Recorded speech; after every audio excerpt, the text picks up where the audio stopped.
Nasser Mashni in Melbourne, Australia. He's the president of the Australia-Palestine Advocacy Network. Really good to have you back with us, Nasser. Now that we see the latest stage of the ceasefire deal being fulfilled, what's your reaction to that? Are you hopeful that perhaps we will see this lead to the second phase of the deal?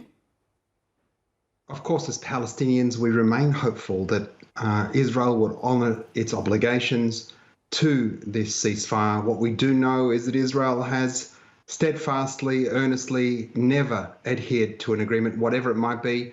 We've seen what's happening in Lebanon. We've seen the escalation of violence, not just the state violence, but also settler pogroms in the West Bank, and in particular in Jenin, where they've killed over a dozen Palestinians. Look, we remain in hope, but we are still very concerned as to the lack of international goodwill and engagement to hold Israel to account. Yes, and that is the big question, isn't it? Because some commentators have expressed their concerns that if and when all of the Israeli hostages are released, Israel will simply resume its attack on Gaza. Do you share those concerns? Are you worried that perhaps after all the exchanges are completed, that the war will simply continue? Look, it's a very real concern. What Israel is looking for, is striving for, is October 6th, when Israel was doing its genocide while the world wasn't watching. The reality is these captives that have been released, and we've seen the vision, just how healthy these 4 women are. We want all hostages to be released. All of the Palestinian hostages, the more than 10,000 Palestinian hostages. And in particular, if I can just share 3 very quick stories. You know, we've got Dr. Hussein al-Basafia, who has been in jail. We saw the vision of him being led into a tank and taken away. Nobody's heard from him, seen from him. No, there's been no contact from his lawyer. We've had the stories that have come out of these, the first tranche of Palestinian hostages that were released. Khalida Jarrar, who spoke about losing her voice because she spent 6 months in solitary confinement. And a young boy, a boy who's only 22 now, who was arrested when he was 13 years of age, who spent more than 2 years in solitary confinement, Ahmed Manasara. These are just some of the stories we're hearing out of Palestine, out of the torture camps.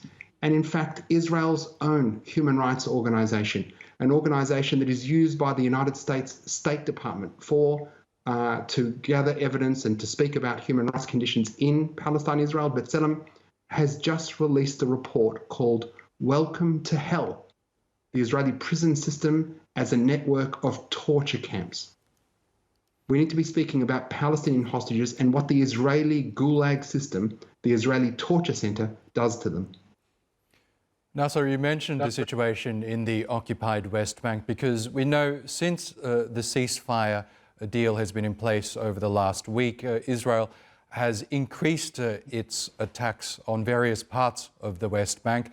It's erected a surge in the number of checkpoints across the territory as well, making life even more difficult for Palestinians living there. What do you think is Israel's aim there? The fact that while we're seeing the fighting subside in Gaza, it's increasing over in the occupied West Bank.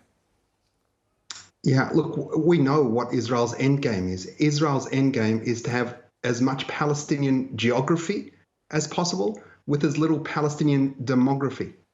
The whole point of a settler colony is to get rid of the indigenous people, the native. What Israel's trying to do is continue its ethnic cleansing campaign that was started 77 years ago, and to push every Palestinian out, to make conditions so intolerable that they leave. Imagine releasing Palestinian hostages and making a condition of their release that they have to leave their ancient homeland. It's beyond shameful. It's beyond shameful that the world stands by and allows Israel to do this. Another question, of course, is what will happen under this new Trump administration. A lot of people attributed the fact that we did see a deal agreed in the first place due to the pressure put on the mediators by Donald Trump and his team.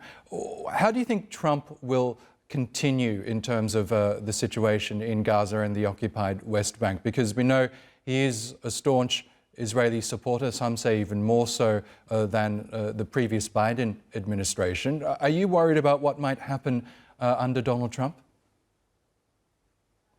Look, I'm worried for Palestinians full stop. I don't imagine what worse could happen when Israeli human rights organisation called prisons a torture camp and welcome to hell, when we've seen the genocide that's happened in Gaza. How much more can happen? Now, the reality is, I feel Donald Trump didn't want his party spoiled.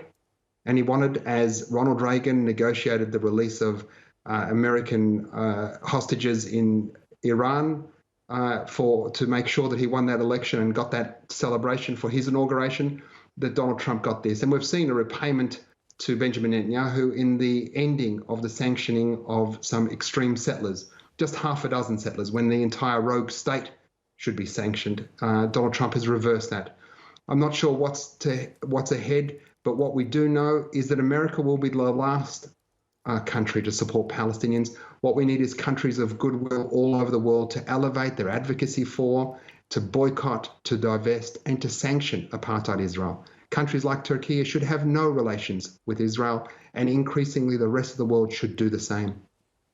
Okay, Nasser Mashni, we'll have to leave it there. Thanks as always for joining us on the program. Thank you so much.